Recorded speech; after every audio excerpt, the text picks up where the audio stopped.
Alguém conversando comigo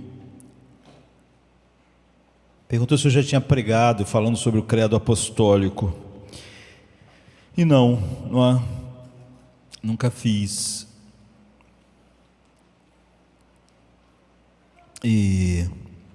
Então eu queria falar hoje sobre o credo apostólico, não só agora, mas voltar algumas vezes com um propósito assim, um pouco maior do que olhar simplesmente o credo apostólico. Acho que todos conhecem, né? Crê em Deus Pai Todo-Poderoso, Criador dos céus e da terra, em Jesus Cristo, seu único Filho, nosso Senhor, e por aí vai, não é? Esse credo é universalmente reconhecido por todas as igrejas cristãs, não é? E ele é um resumo do ensino cristão que foi desenvolvido lá na igreja primitiva, bem no início da igreja. Durante um tempo acharam que os próprios apóstolos têm esse nome, né? O credo apostólico, de tão antigo, mas não é? A igreja primitiva tinha credos um pouco menores do que o credo apostólico, e ele foi sendo acrescentada uma coisa aqui, outra ali, mas logo no início, ainda assim, não é? Nos primeiros séculos, esse credo já era usado pela igreja. E a Assembleia de Westminster, né, colocou no catecismo os 10 mandamentos, a oração do Pai Nosso e o credo apostólico. Não porque achasse que o credo apostólico é canônico, como são as duas outras coisas, né? Os mandamentos, a oração do Pai Nosso e o credo. Mas é que o credo, ele é um resumo tão bom, né, de doutrinas importantes que eles acharam bom colocar e usar, não é? Então ele diz assim, não como se houvesse sido composto pelos apóstolos, está lá nos documentos da Assembleia de Westminster, no catecismo, ou porque deva ser considerado escritura canônica, mas por ser um breve resumo da fé cristã, por estar de acordo com a palavra de Deus e por ser aceito desde a antiguidade pelas igrejas de Cristo. Então o credo, eu não vou, o que a pessoa falou, se eu já tinha pregado sermões a respeito do credo, eu não quero fazer exatamente isso, eu quero aproveitar isso para uma outra coisa, mas fazendo isso a gente vai acabar olhando bastante para o credo. O credo é um resumo, a gente sabe como é difícil resumir coisas importantes em poucas palavras. Isso é muito fácil dar errado quando você precisa resumir coisas. Há anos atrás eu comecei a escrever frases e isso dava muito trabalho. Enfim, eu não comecei a escrever frases porque eu achei que era importante escrever frases. O problema é que inventaram o Twitter e ele só cabia 180 caracteres.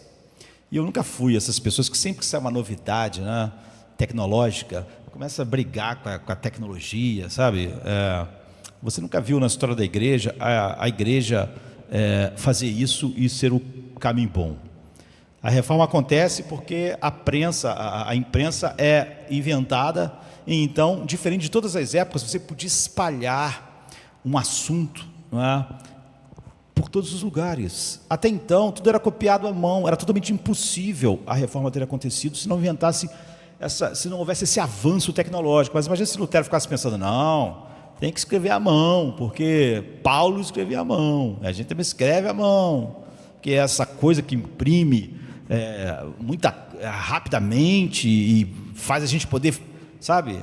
Tem pessoas que são assim, elas têm problema com a internet, elas têm problema com cada tecnologia que sai, não é?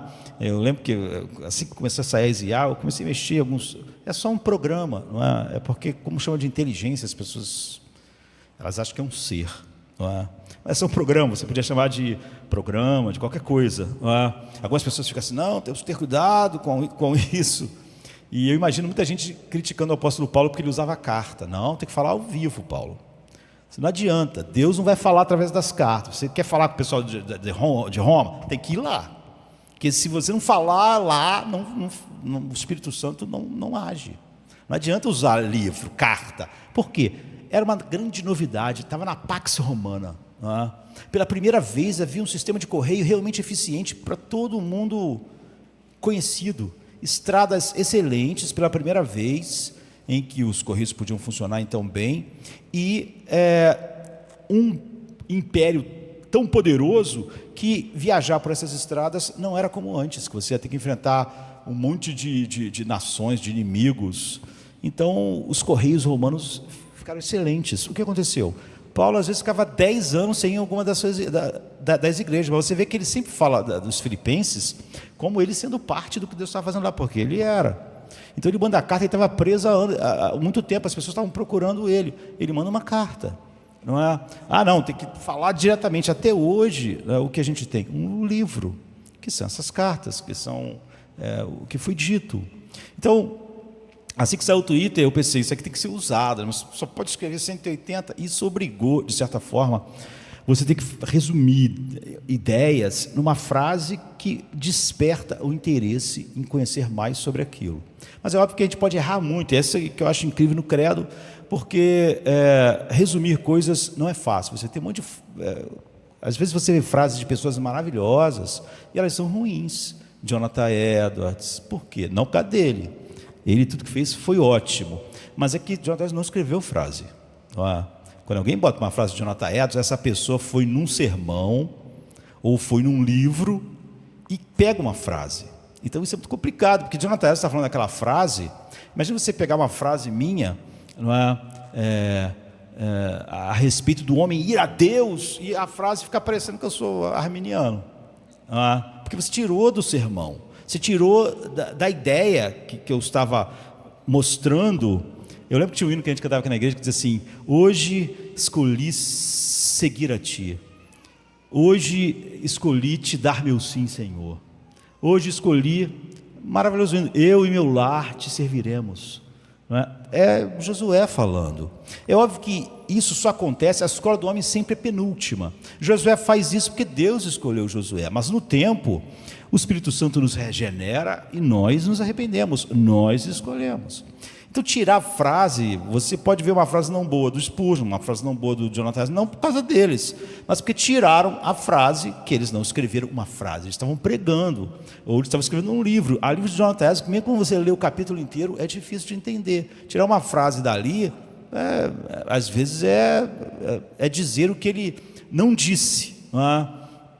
Então, isso às vezes acontece muito, assim, você vê uma frase de alguém bom, mas aquela frase não é boa. Mas é óbvio que aquilo alguém pensou, né? Ele não escreveu uma frase, ele estava falando um discurso enorme, né?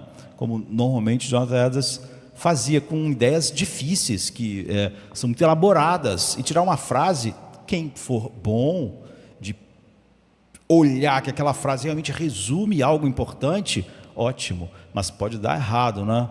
E quando a gente vai resumir coisas, pode dar errado. Então eu fui obrigado a me acostumar com a tecnologia de escrever só 180 caracteres, agora é um pouco mais, né? E aí tu tem que parar, pensar, até uma coisa maior ser resumida na quantidade que você pode escrever, né? Então pensa, o credo apostólico, ele não é grande, mas é incrível. O resumo que fizeram numa época que as pessoas, elas não tinham bíblias, né? Na época da igreja primitiva, as pessoas não tinham todo o texto e estava surgindo muitas heresias. Então tinha que haver um resumo de doutrinas importantes para que as pessoas... isso era declarado quando a pessoa ia se batizar, em dia de Santa Ceia. Até hoje, algumas igrejas costumam recitar o credo no dia da ceia e etc. E para as pessoas compararem o que está sendo falado, eles não tinham lá olhar, né, a Bíblia, não existia um livro, né, para eles olharem. E muitas pessoas acham que desde aquela época já existia um livro, né? Tem gente que até hoje tem que ter um livro. Para a igreja tem que ser com um livro. Mas por quê? Porque é assim que era. Não é assim que era. Isso é novidade, né? Esse livro é o tablet da época de Lutero, não é? Porque antes não havia isso, né? Então eles não tinham, eles tinham que ter na mente deles algo que pudesse eles olhar a coisa que está chegando e também declarar essa fé. Então o credo é pequeno, mas eu acho incrível o credo, né? Maravilhoso como realmente ele está cheio de riquezas enormes e foi realmente condensado aqui. Então diz assim: creio em Deus Pai Todo-Poderoso, Criador do céu e da terra. Creio em Jesus Cristo, seu único Filho, nosso Senhor, o qual foi concebido por obra do Espírito Santo. Nasceu da Virgem Maria, padeceu sob poder de Pôncio Pilatos, foi crucificado, morto e sepultado. Ressurgiu dos mortos ao terceiro dia, subiu ao céu, está sentado à direita de Deus Pai Todo-Poderoso, donde há de vir para julgar os vivos e os mortos.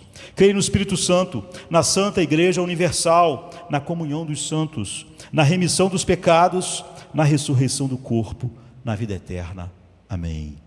É maravilhoso, não é? É incrível tanto ter sido resumido de maneira tão boa. É por isso que os divinos, né? Porque é assim que eram chamados todos os puritanos que fizeram parte da Assembleia de Westminster, são chamados de divinos. Quando você estiver lendo alguma coisa assim, ele é um dos divinos. Às vezes você pensa, por que o cara é divino, né? É porque todos os que participaram da Assembleia de Westminster são chamados de divinos. Então eles incluíram por isso. E você pensa, poxa, quem precisa do credo? O credo dos apóstolos, então, é essa versão mais antiga que a igreja usava em vez de ser uma confissão. Quem pode lembrar de cabeça da confissão de fé de Westminster, dos catecismos e das outras confissões reformadas? São grandes, mas o credo era algo bem viável, não é? E como eu disse, se você tirar, mesmo do livro de Jonathan Edwards, uma frase, um resumo, é difícil, você pode deturpar tudo, mas não é o que acontece aqui, não é? E o que a gente quer fazer é o seguinte: na verdade, eu não quero estudar o credo pelo credo, eu quero que a gente junto olhe com mais profundidade o vocabulário bíblico. Então a gente vai pegar um pedaço do credo e fala sobre aquele vocabulário, não é?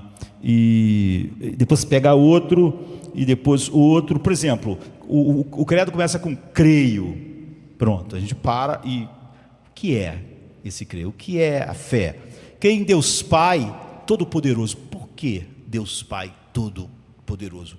Enfim, então nós pegamos as frases assim, a gente vem para a Bíblia e a gente vai perceber a riqueza profunda do credo e ao mesmo tempo uma perda constante que nós temos tido de um vocabulário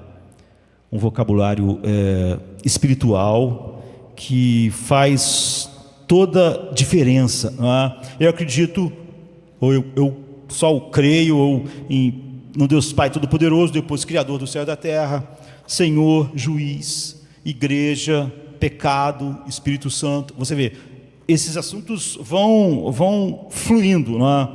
E por que é tão importante conhecer essas palavras profundamente? E porque nós temos perdido isso, e mesmo ler a Bíblia, para muitas pessoas, acaba não sendo de grande proveito, porque ela não tem um vocabulário. Se você não tem um vocabulário, você tem mais dificuldade de ter uma visão ampla sobre as coisas. Como eu já disse aqui, há livros do Jonathan Edwards que tem 70 páginas, 80 de definição de termos. O que ele está falando é o seguinte: se você não entender o vocabulário que eu vou usar, você não vai entender o restante do livro. Se você pular essas 100 páginas, que eu estou definindo o que cada termo quer dizer, quando eles aparecerem, você não vai entender.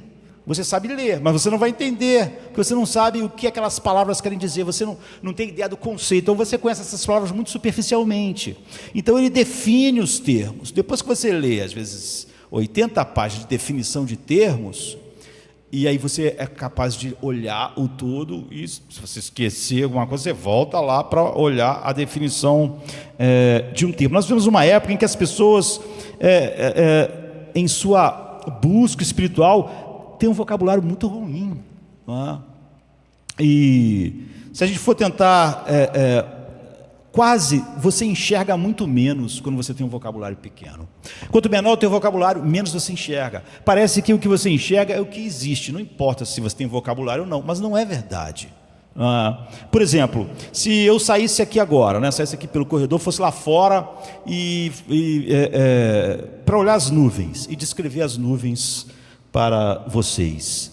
Eu não lembro muito de quando eu estudei as nuvens, né, porque era obrigado, de todos os termos, e o meu vocabulário sobre nuvens não é muito grande, né? Cirrus, cúmulos, a gente sabe, cirrus, status, e você vai ali e tal, o teu vocabulário começa a falhar, e você já não sabe muito o que dizer. Então, basicamente, quando a gente não tem o vocabulário, eu iria lá fora, quando eu voltasse, eu ia dizer assim: olha, gente, eu vou ter que explicar as nuvens para você. Umas estão altas, estão bem altas, é isso que eu sei dizer, não é? Umas parecem que estão meio esvoaçantes, mas umas parecem assim uns algodões bem fofinhas, assim. Umas tão brancas, outras já estão meio escuras, meio aterrorizadoras. Você vê, você não entender muito. Você vai falar: tá bom, já sabemos como está. Mas você não entender muito, você ia ficar meio... Por quê? Porque eu não tenho palavras, eu não tenho vocabulário para nuvens. Eu não lembro quando eu estudei isso, e mesmo no colégio normal, você não estuda tudo, não é, a respeito disso, porque você não está se tornando um especialista, não é? Mas os especialistas conhecem cerca de 70 nomes diferentes para nuvens. Então imagina se esse cara fosse lá fora e depois voltasse. Ele ia poder ficar aqui meia hora falando como estão as nuvens. Ele ia poder ficar explicando por que as nuvens estão daquele jeito, o que está acontecendo. Como ele tem um vocabulário, ele vê mais do que eu, que não tenho vocabulário. Eu ia olhar, tem muitas nuvens, algumas são assim. Então, as palavras forçam você a ver coisas que você não veria se você não conhecer as palavras, se você não tiver o vocabulário. Então, quanto mais palavras você tem para ver alguma coisa, mais você vê. Quanto mais vocabulário você tem a olhar algo, mais você vê do que você veria se você não tivesse um vocabulário para aquilo. E o problema é que, com muitos de nós, né, é que, quando estamos falando de Deus e pensando sobre as coisas espirituais, realmente nós temos um bom vocabulário. Nós podemos falar quanto sobre expiação.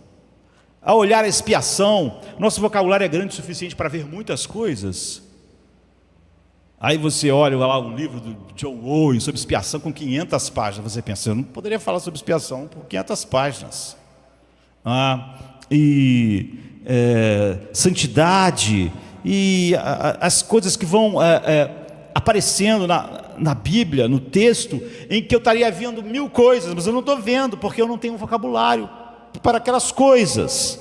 Então o credo, por isso que eu disse que eu não queria estudar o credo, né? Mas sim, eu acho que o credo é um bom lugar para você olhar para, como é um resumo muito bom, para você olhar e depois pensar: eu quero ter um vocabulário maior aqui, creio. Eu quero ter um vocabulário grande a respeito desse crer aqui, porque esse crer aqui é enorme, mas meu vocabulário é pequeno. Então, quando eu olho e quando eu penso no crer, eu penso, eu não consigo ver, eu estou igual o pastor olhando para as nuvens, eu não consigo ver muita coisa. Então a gente vai pegar a primeira palavra e a gente então vai aproveitar o credo para desenvolver um vocabulário maior para todos nós. Precisamos estar sempre aumentando. Ou então você acaba usando palavras que você não sabe o que quer dizer, não é? Porque a palavra é muito repetida, você começa a usar e você pode ir conversando com alguém e falar assim: olha, eu acho isso aí muito irênico. E a pessoa que sabe o que irênico quer dizer, dizer assim: você sabe o que quer dizer irênico?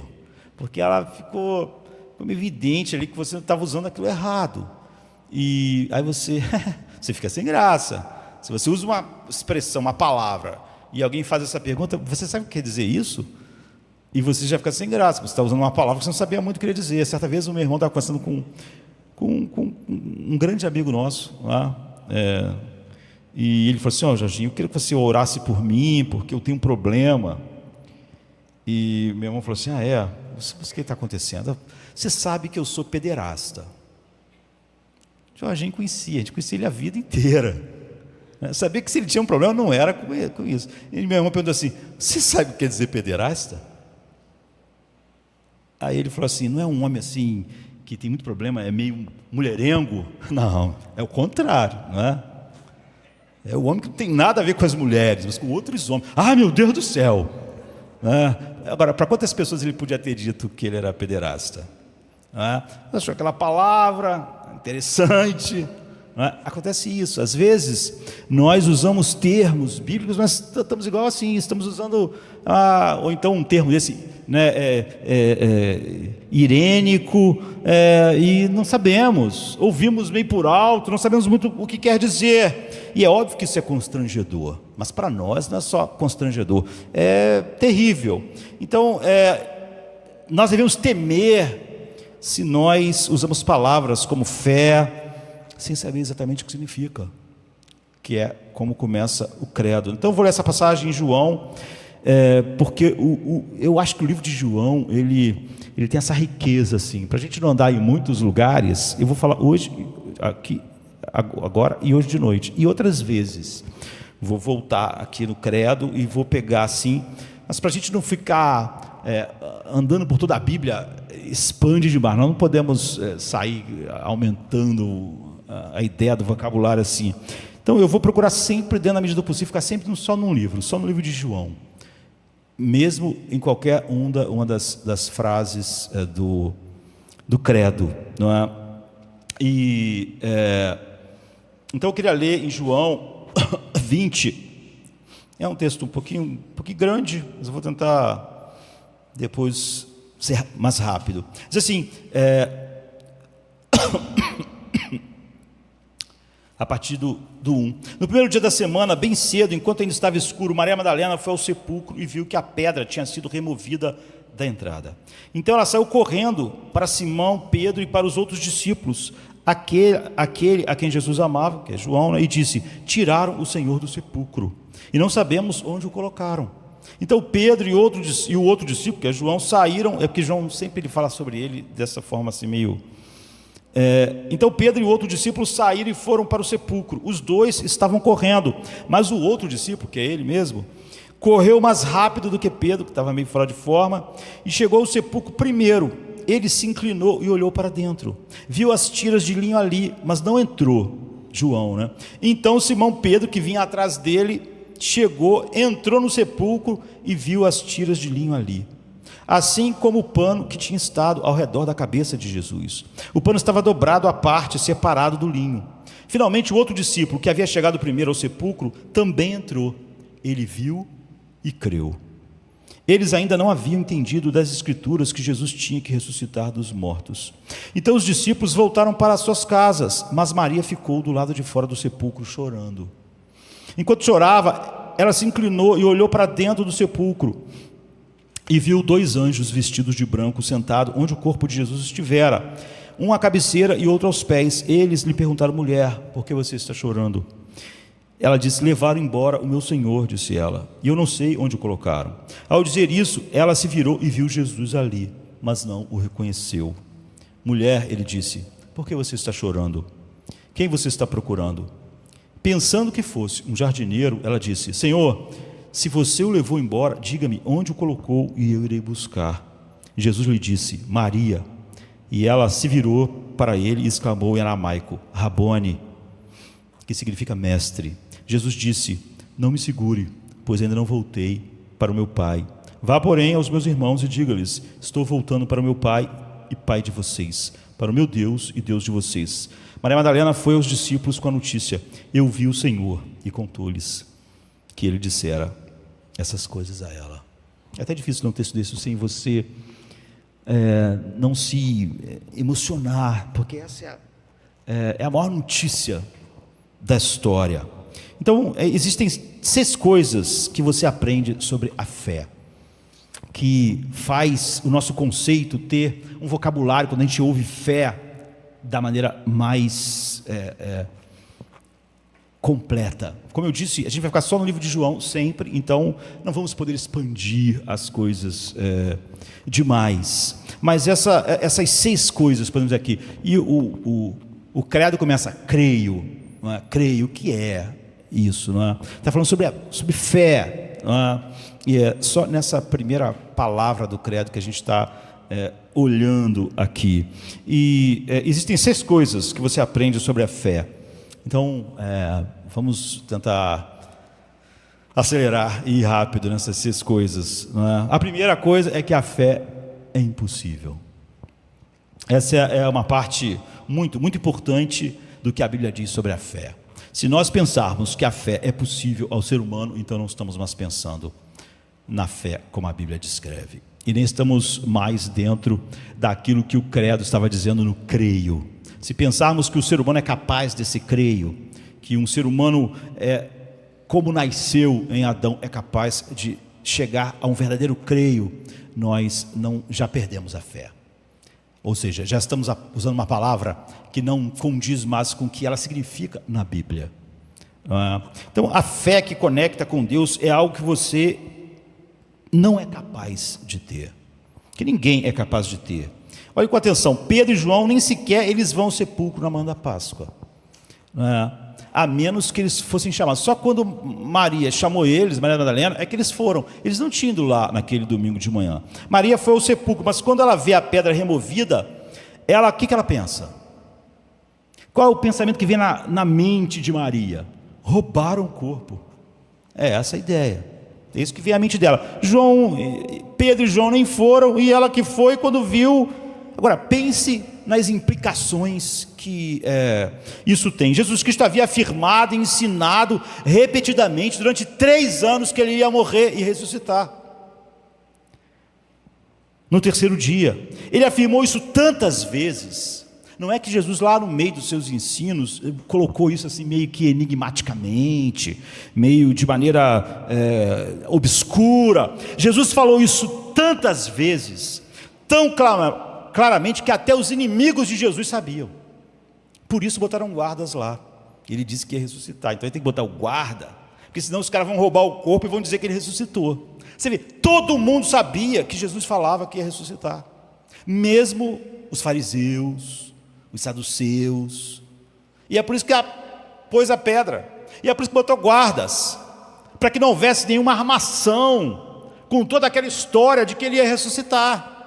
Então você vê, o ensino de Jesus sobre a sua morte, a ressurreição, foi tão claro que até seus inimigos acabaram conhecendo, porque ele disse isso o tempo todo. Você tem isso em todos os evangelhos. Jesus está constantemente dizendo: o Filho do Homem não veio para ser servido, mas para servir e dar a sua vida em resgate de muitos, em redenção de muitos. Ele veio sofrer, ele vai ser rejeitado pelos escribas, pelos fariseus e pelos mestres da lei, mas ele vai ressuscitar.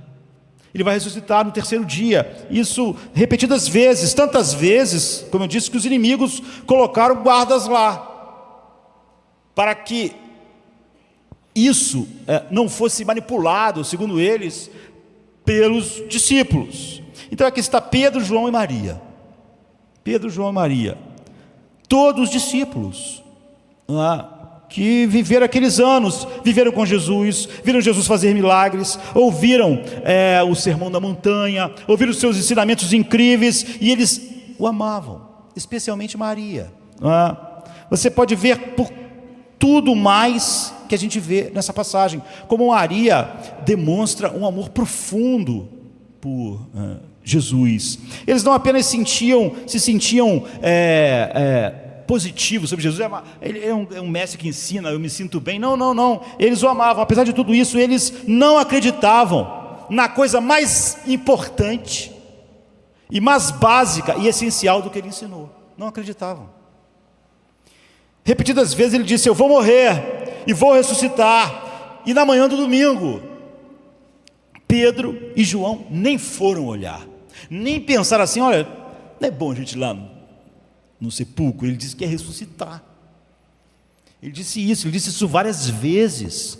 Não seria bom a gente ir para lá? vai que, não é? Nem isso, era tão fora, isso estava tão fora da grade deles, que eles não tinham a menor ideia de ir no cemitério olhar nada, não é? Eles nem sequer estão curiosos, porque você podia, mesmo sem ser uma pessoa de fé, ter curiosidade. Bom, ele disse, né? Vamos lá, vamos ver o que pode acontecer, ficar curioso. Maria, quando ela vai, ela ouviu Jesus ensinar repetidas vezes: eu vou ressuscitar, eu vou ressuscitar, eu vou ressuscitar. Ela vai, vê a pedra movida, o que ela pensou? Ressuscitou. Não foi isso que ela pensou? Ele ressuscitou. Não, ela pensou: roubar o corpo dele. Não passou na cabeça dela a hipótese da ressurreição. Em vez de ser a primeira coisa, depois de ouvir 3 anos ele dizendo que ia ressuscitar, quando ela chegou lá e a pedra estava fora do lugar, em vez da primeira coisa que ela veio à mente, como você conhece o que Deus diz sobre cada aspecto da vida. Quando cada coisa acontece, a primeira coisa que era para vir é o quê? Aquilo que Deus ensinou. E às vezes não é o que acontece, não é? Então, a primeira coisa seria ela pelo menos pensar: será que ele ressuscitou? Mas não, ela não pensa nisso.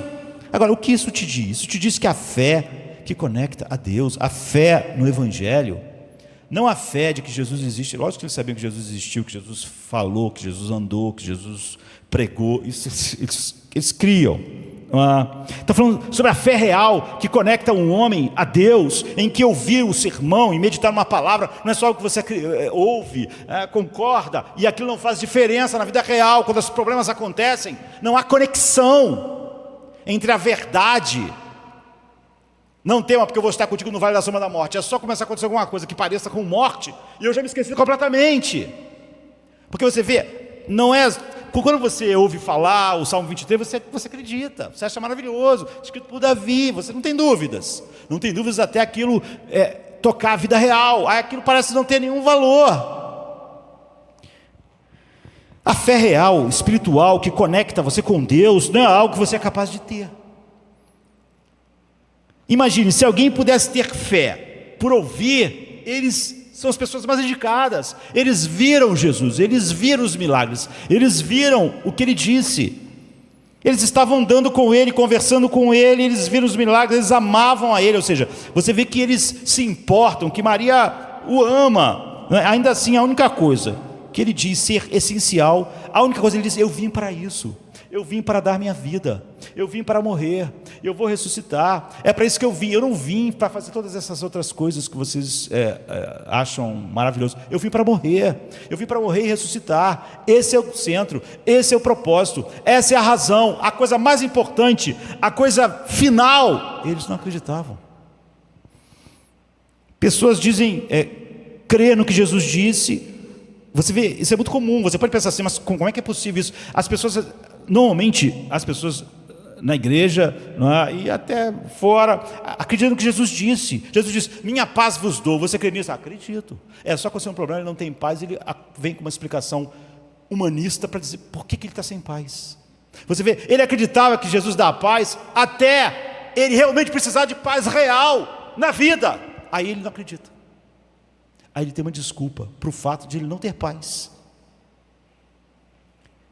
O que significa? Sem a operação de Deus, você não pode acreditar realmente. Ainda que você tenha um assentimento intelectual: não, Jesus, ele diz: minha paz vos dou. Sempre que acontecer algo, isso foge. Sempre que realmente você vê a situação, a morte, ainda que a pedra esteja removida, você pensa em roubar o corpo. Você diz: não, no meu caso eu não tenho paz, porque você tem que entender. Pronto, agora ele tem uma explicação. Até então Jesus dava paz, Jesus era todo poderoso, a paz dele excede todo entendimento, e a paz dele é aguardar os nossos corações em Cristo. A paz dele vence qualquer coisa, até a paz ser necessária. Então, vamos aplicar isso por um segundo a 2 tipos de pessoas, não é? Como isso é prático. Vamos pensar em quem é cristão e quem não é. Alguém diz: olha, eu não sou cristão, mas eu estou interessado, eu quero saber. Essa é uma das razões porque eu estou, por exemplo, aqui num culto, e estou meio interessado, eu gostaria de saber sobre isso, mas eu não sou cristão, eu estou interessado na fé. eu quero saber mais a respeito.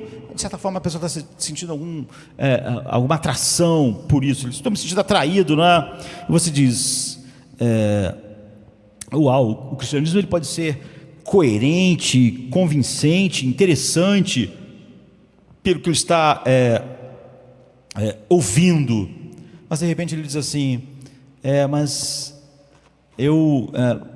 não é o momento ainda de eu me comprometer com isso. Eu vou esperar um tempo, eu vou esperar quando eu estiver mais velho, ou então quando eu acabar a faculdade, ou quando acontecer isso, acontecer aquilo, quando eu já tiver aproveitado determinada coisa, mais tarde eu vou crer.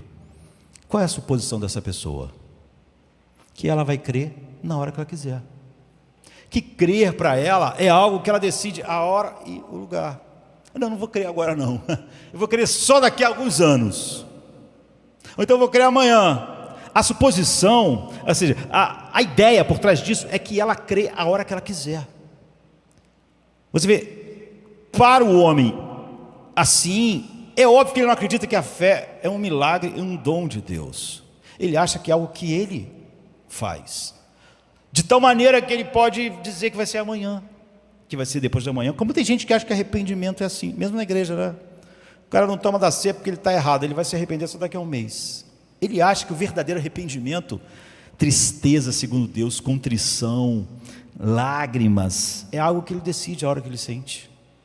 Ele não vê que ele é como Isaú, que ainda que tenha procurado o arrependimento, não encontrou. Uma coisa é você saber o que você tem que sentir, outra coisa é sentir. A suposição dessa pessoa é essa. E ele está falando sobre a fé como se fosse um interruptor. Ele liga e ele desliga. E ele pode fazer isso simplesmente. Então ele pode fazer, quem sabe até na hora da morte. Muitas pessoas fazem isso. Falam com alguém que está quase morrendo, fala, aceita, porque eles acham que realmente que a fé é isso. Eu aceito, pronto. O cara aceitou. Ele acha que a fé é uma coisa que realmente contemplar a glória de Cristo, ter o seu coração movido por essa beleza, é algo que o homem faz. É como um cego dizer, eu não vou enxergar hoje não, vou ficar cego até mês que vem. Mês que vem eu enxergo. Como assim um cego vai enxergar daqui a um mês? Mas muitas pessoas acreditam nisso. Então, é só uma metáfora, né? Porque essa mesma metáfora é usada no Apocalipse e as pessoas confundem de maneira torta, né, isso com a salvação. Mas imagina se alguém vai na tua casa e bate na porta. Aí você pensa, tem uma pessoa ali, deixa eu ver aqui pela câmera. Tá. Vou atender agora não. Vou atender amanhã. Isso faz sentido? Isso faz sentido? Aí amanhã de manhã você acorda, abre a porta, cadê a pessoa? É óbvio que se você vai encontrar aquela pessoa, você só pode encontrar quando ela está batendo na porta. Você não pode resolver atender daqui a 4 horas, porque daqui a 4 horas aquela pessoa não vai estar lá. Não faz sentido. É algo que você não pode dizer assim, agora eu estou muito ocupado, estou acabando de ver aqui minha série, não vou atender a porta não, daqui a 2 horas eu atendo. Não faz sentido, porque se a pessoa não estiver lá, o que adianta eu supostamente abrir a porta para essa pessoa? Então,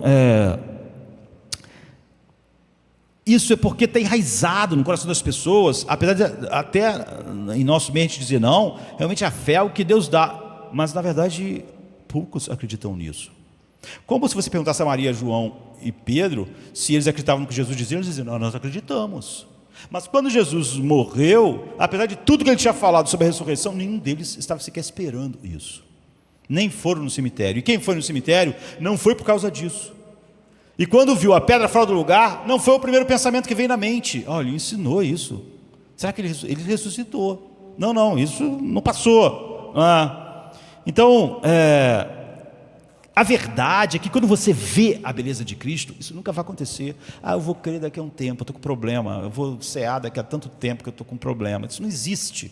Seria como alguém chegar para mim hoje, sei lá, o Elon Musk ligar para mim e falar assim, olha, eu tenho uma vaga aqui, tal, assim, eu quero que você seja um CEO da minha empresa, ganhando milhões.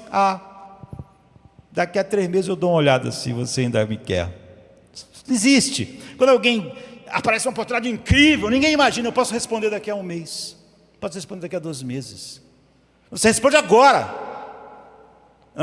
É óbvio que você não viu nada de realmente, você não está enxergando nada de glorioso para dizer isso, não, quando eu estiver morrendo. Talvez na próxima semana, algo está errado com você. Você claramente não está sendo, do ponto de vista da vida, dos negócios, do emprego, ao convite do Elon Musk, você não está sendo racional, você não está sendo objetivo. O que estamos tentando dizer é que você tem que ver que não é capaz disso, a menos que Deus realmente opere isso no coração do homem. Quando você se encontra movido nessa direção, quando isso realmente é trabalhado, você não pensa como alguém não pensaria, daqui a um dia eu vou abrir a porta, como se a pessoa estivesse lá na porta, ou Elon Musk, daqui a um mês eu digo se eu quero ou não, como se realmente aquela coisa que é a coisa mais incrível de todas ficasse lá te esperando. Então eu estou aprendendo que é muito prático saber que a fé é impossível. Mas bem, você pode dizer assim, eu já sei disso, pastor, eu acredito que a fé é um dom de Deus. Agora, deixando de lado os que não creram para os que dizem crer, eu sou um cristão, eu conheço a doutrina de que a fé é um dom de Deus, eu trago as marcas da reforma, eu já vi, essa ideia já está bem estabelecida, que eu simplesmente não posso produzir fé quando eu quero, mas ela é um dom de Deus, é um dom soberano de Deus. Você pode dizer, eu entendo isso, eu sei disso, você diz. Agora eu pergunto, você sabe realmente? Você acredita nisso realmente? Ou você está dizendo isso como Pedro dizia, não, eu creio que Jesus está falando a verdade, está dizendo que ele vai morrer, vai ressuscitar. Aqui está o porquê, eu não sei se você realmente crê nisso. Na verdade, eu não acho que a maioria das pessoas que dizem que a fé é um dom de Deus, que é algo impossível ao homem, que acreditam nisso realmente. Grande parte não acredita nisso, mesmo entre os cristãos, né? Acham que a fé é o que o homem pode fazer, mesmo contrariando toda a Bíblia. Mas mesmo aqueles que dizem acreditar no que a Bíblia diz, muitos não acreditam nisso. Quando você olha para outras pessoas, especialmente aquelas mais quebradas, na sua família, no país, no seu trabalho, aquelas mais iradas ou mais escravizadas por hábitos, francamente, elas são hostis e são desagradáveis. Quando você olha para pessoas assim, você tem uma esperança real. Você diz, eu vou pregar o evangelho para essa pessoa.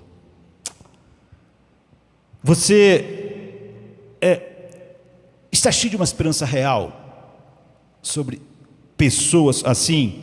Ou você diz, esse não é o tipo de pessoa que realmente acredita. Essa pessoa aí é muito, muito difícil, muito dura. Esse não é o tipo de pessoa que provavelmente vai acreditar. Eu não vou nem falar, não adianta. Quando você perdeu a esperança por alguém, porque você acha que ela é difícil de crer, você está realmente declarando o que estava lá nas profundezas, que você acha que realmente alguns têm capacidade de crer e outros não. Alguns têm menos capacidade. Isso significa que você, lá no coração, não acredita que a fé é um milagre. Porque se você acreditasse que todos os homens têm a mesma impossibilidade, então não faria diferença. Se essa pessoa é difícil, se ela é dura, se ela é hostil, ela pode tanto crer quanto aquele que não é. Porque nenhum deles podem crer mesmo. Você nunca mais ia dizer, essa pessoa aqui é difícil. Aquela ali é uma pessoa mais fácil. Aquela ali está mais, essa aqui não. Porque quando você acredita que a fé é impossível, então não faz diferença. Você pensa, qualquer um pode crer. Contanto que Deus faça isso. Não faz a menor diferença se uma pessoa parece receptiva e a outra parece hostil, como Saulo de Tarso. Faz diferença. Você está agindo como se fosse o tipo legal de pessoa. Porque quando você diz assim, essa pessoa vai ser muito difícil de crer, você pensa, eu não era difícil igual a ela, por isso que eu criei. Eu não era hostil como ela. Eu não era tão terrível quanto ela é. Então, por isso que eu criei porque eu era mais fácil de crer do que ela crer, porque ela é uma pessoa muito difícil. Eu era uma pessoa mais fácil. Por Porque você olharia para uma pessoa e diria: essa pessoa é muito difícil de crer, se todas as pessoas você soubesse que é impossível crer. Então você trataria todo mundo como se pudesse crer. Porque se é impossível para todo mundo e só Deus pode fazer isso, então é possível para todo mundo, não faz diferença. Não faz diferença se alguém é hostil, se não é hostil, se alguém é escravizado por hábitos muito ruins e outra pessoa não. E você dizer: eu vou orar por essa pessoa, eu vou pregar para ela. Eu não acho que ela seja mais difícil do que aquela pessoa ali, que é uma pessoa maravilhosa. Não acho. Quando eu olho para alguém que parece sem esperança, quando eu olho para alguém e perco a esperança que essa pessoa realmente seja convertida, eu estou lá no fundo dizendo que não acredito que a fé é uma impossibilidade para o ser humano. Eu acredito que algumas pessoas é mais fácil para elas. E eu tendo a querer pregar mais para as que eu acho mais fácil do que as que eu acho que não é fácil. Porque eu acho que essa aqui tem mais... é mais fácil para ela crer e aquela não é. Então, você seria a pessoa mais cheia de esperança sobre todos os seus parentes, sobre todos os seus amigos, sobre todas aquelas pessoas que mais odeiam o Evangelho. Você teria esperança. Você não quer ficar cético em relação a ninguém. Você ia ter uma viva esperança sobre o Evangelho poder alcançar todas as pessoas. Não é?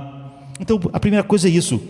Você, naturalmente, mesmo os que dizem que acreditam, a fé é impossível, elas muitas das vezes agem mostrando o oposto, como aquelas pessoas diriam que não deixariam nunca de crer em Cristo, mas nunca acreditaram que Ele ia ressuscitar. A segunda coisa é que a fé é muito racional.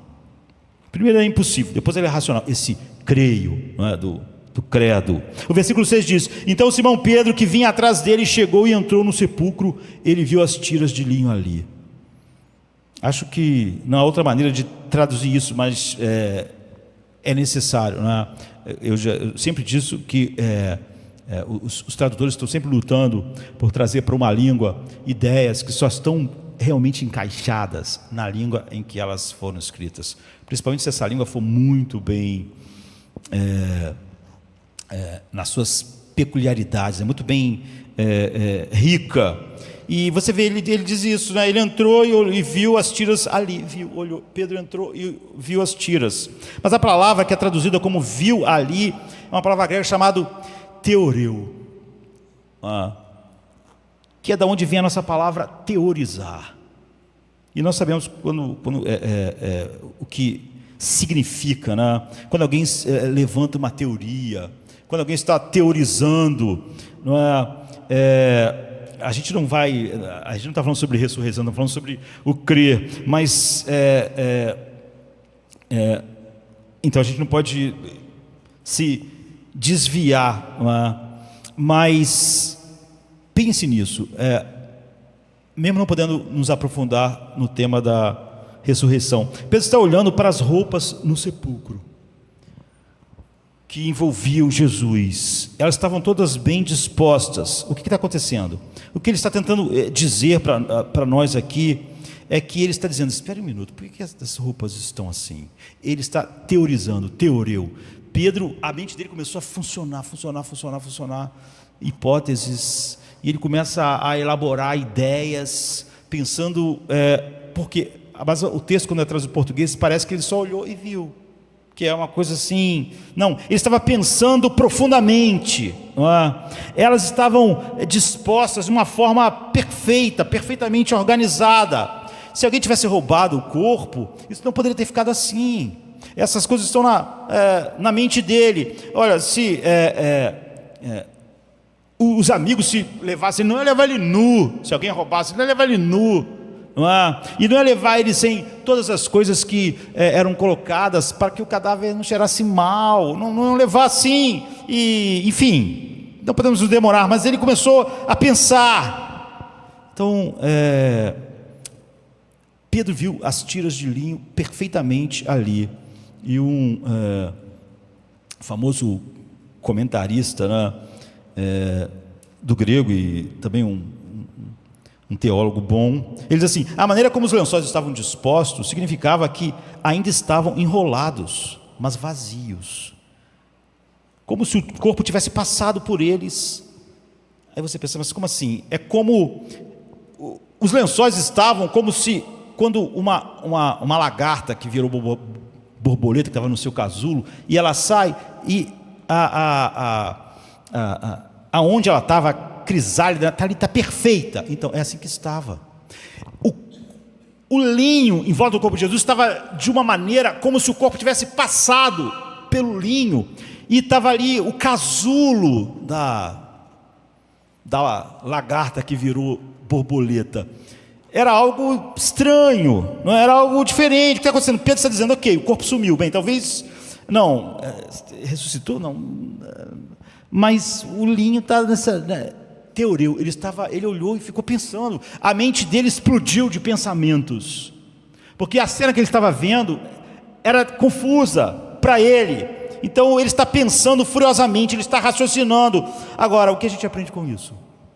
Uma das coisas que aprendemos é que a fé pode ser mais do que pensar, e a fé é mais do que pensar, não é compromisso, é amor, é devoção. A fé é mais do que pensar, mas não é menos, não é?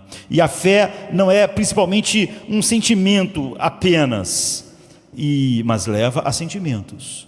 Mas primeiro, a fé é pensar sobre a verdade, é refletir sobre a verdade, é olhar para as evidências, é raciocinar, é encher a mente com aquelas coisas.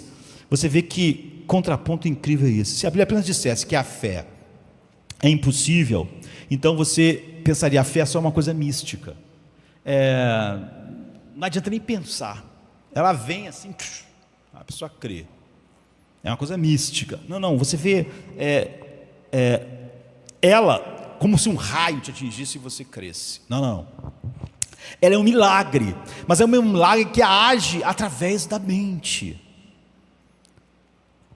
Duas coisas que naturalmente você não juntaria. A fé não é apenas mística e impossível, um dom de Deus. É o resultado da intervenção sobrenatural e soberana de Deus, mas também é racional.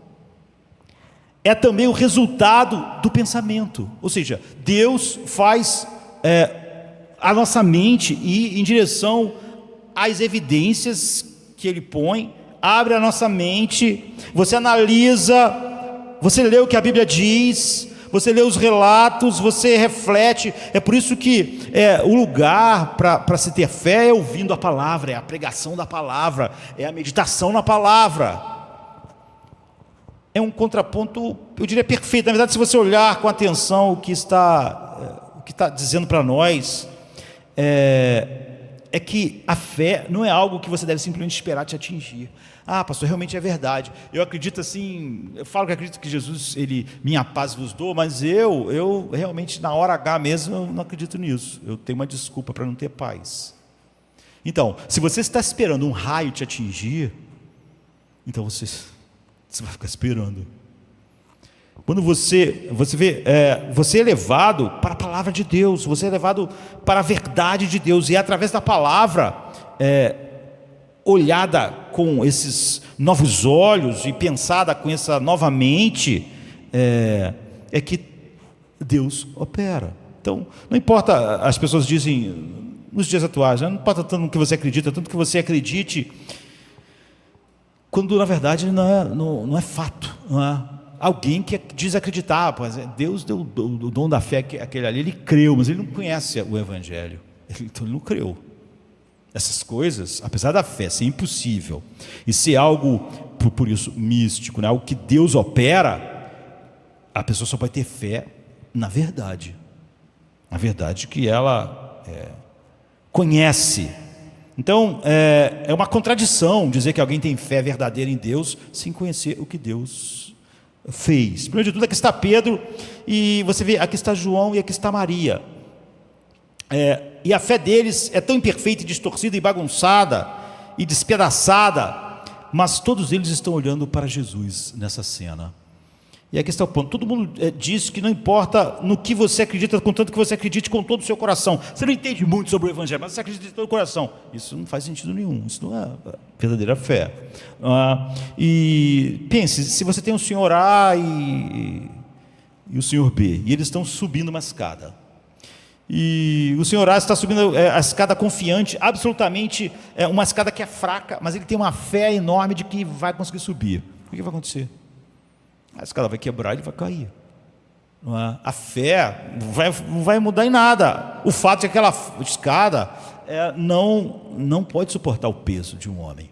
Agora pense que o senhor B está com medo. Ele está cheio de temores ao subir uma escada, mas aquela escada é absolutamente forte para sustentar o peso de um ser humano. Então ele vai subir a escada com medo, segurando. E o que vai acontecer? A escada não quebra. A escada não quebra porque ele está subindo com medo. Qual o resultado? O homem está subindo com grande fé numa escada que não suporta o peso, e então ela cai, ela quebra. E o outro está subindo com uma pequena fé. Você pensa assim, como assim pequena? Ele está subindo, não está? Ou seja, ele tem uma pequena esperança de que a escada vai aguentar ele, mas também ele tem um certo medo de que a escada, a fé dele não é tão assim, mas a escada não quebra. Não tem nada a ver com a força da fé, você vê? Tem a ver com a força da escada. A grande fé na escada que não é forte, vai quebrar. A pequena fé na escada forte, não quebra a escada. Se você acredita apenas na verdade de Deus, ainda que a sua fé não seja tudo o que ela deve ser, a escada não quebra. E se você tem uma grande fé no que não é a verdade, vai quebrar. Pense no Egito, na primeira Páscoa. Deus disse, olha, vocês vão matar o cordeiro, vão fazer isso, vão fazer aquilo, vão fazer aquilo, e vão lá nos umbrais da porta e passar o sangue. Então imagine as pessoas naquela noite, o anjo da morte está passando. Imagine se alguém dissesse para você isso hoje. Você está em casa e fala assim, olha, o anjo da morte está passando na rua, está entrando em várias casas. Como é que você ia se sentir? Então, foi isso que aconteceu aquele dia. Então imagine se alguém estivesse dentro da casa, assim, ai meu Deus, o anjo da morte passando.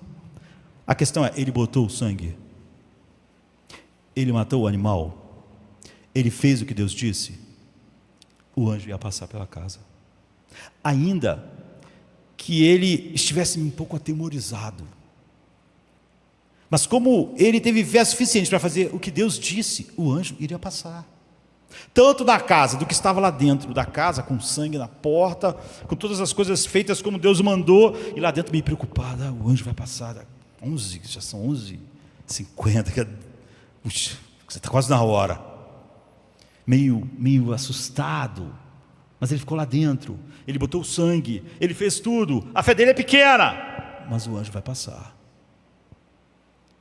Tanto quanto na casa de alguém que tivesse colocado o sangue e falado assim, estou sentado aqui no sofá, a paz, tranquilo, o anjo ainda ia passar, e ia passar também sobre o outro.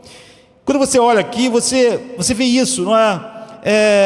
É apenas isso, como o que a Bíblia está dizendo, não venha a Cristo porque Ele é empolgante, não venha a Jesus porque Ele te inspira, não venha a um culto cantar porque você sente uma inspiração. Hitler é empolgante, ele inspirou as pessoas, inspirou milhões de pessoas. Quer dizer, as reuniões que ele fazia eram maravilhosas, entre aspas, mas ele não era verdadeiro, ele era falso, apesar de inspirador. Ele era um falso Messias, vamos dizer assim. Então não venha a Cristo porque Ele é relevante. Se Ele for verdadeiro, Ele é relevante, mas não venha porque Ele é relevante. Não venha a Jesus porque Ele é prático. Se Ele for verdadeiro, se Ele é quem Ele diz, se Ele diz eu dou a minha paz, então Ele é prático, mas venha porque Ele é verdadeiro. E porque Ele é verdadeiro, Ele será prático, mas não venha porque Ele é prático. Não venha a Jesus porque Ele é comovente, porque Ele te comove. Se Ele for verdadeiro, Ele é comovente. Mas você vem porque Ele é verdadeiro e não porque Ele é comovente. Se Ele não é quem diz que Ele é, se Ele não é quem Ele diz, se Ele não pode fazer o que Ele disse que podia, então não importa quão comovente, empolgante, relevante para você Ele possa ser, é inútil. Se isso não aconteceu, se isso não é verdade, se quando ele diz a minha paz vos dou, ele não pode dar paz, então ele não é relevante, ele não é prático e nem é comovente. Se ele não dá paz e alegria, ele é falso, porque ele disse que daria, mas ele é verdadeiro, e porque ele é verdadeiro, então ele dá paz mesmo, ele dá alegria mesmo. Então não pergunte, como isso me afeta. Pense, teoreu. É isso que Pedro estava fazendo, olhando para o linho. Agora, em terceiro lugar, a fé, o milagre, ela é racional e a fé é humilde. Veja o verso 9. Eles ainda não haviam entendido que era necessário que Jesus ressuscitasse dos mortos. O que é isso? A palavra aqui fundamental é necessário. Não é? Então, aqui está Pedro, aqui está João, aqui está Maria. Todos os dias, o Senhor que eles amavam, não é? Eles se sentavam e eles tomavam notas dos sermões que ele pregava. Não é? E ele dizia, eu vou morrer. E eles ouviam isso, igual muitas pessoas leem a Bíblia. Pense nisso por um segundo. Todos os dias ele dizia, eu vou morrer. E então ele morreu. E eles disseram, oh meu Deus, ele morreu. O que havia de errado com essas pessoas? Ele disse isso repetidamente, que ia morrer. E eles disseram que acreditavam nele. O seguiram. Isso porque eles tinham um paradigma em suas cabeças, em suas mentes.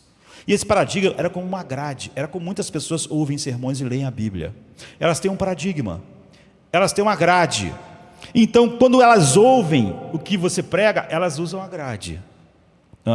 Elas usam o paradigma. O que encaixa, elas ficam. O que não encaixa no paradigma delas, elas não ficam. Elas ouvem o sermão, está encaixando no paradigma delas, elas estão aceitando. Falou algo lá contra o humanismo secular que ela usa, então isso ela tira da grade. Ela tem um paradigma, ela filtra o que a Bíblia diz pelo um paradigma. E era isso que acontecia com eles. Eles tinham um paradigma, e ele, no paradigma deles, não precisava morrer. A morte não era necessária nesse paradigma, porque eles realmente não eram necessitados daquilo que a morte de Jesus faria. Eles não eram tão fracos, tão necessitados, tão incapazes, tão condenados. Se você ler a Escritura e olhar para os discípulos, cada um deles ficou chocado quando Jesus morreu. Mas eles eram diferentes, eles não tinham o mesmo paradigma. Mas todo mundo ficou desolado, eles estavam em desespero, o mundo deles acabou. Mesmo que esse homem repetidamente tivesse dito, o filho do homem terá que morrer. Agora, porque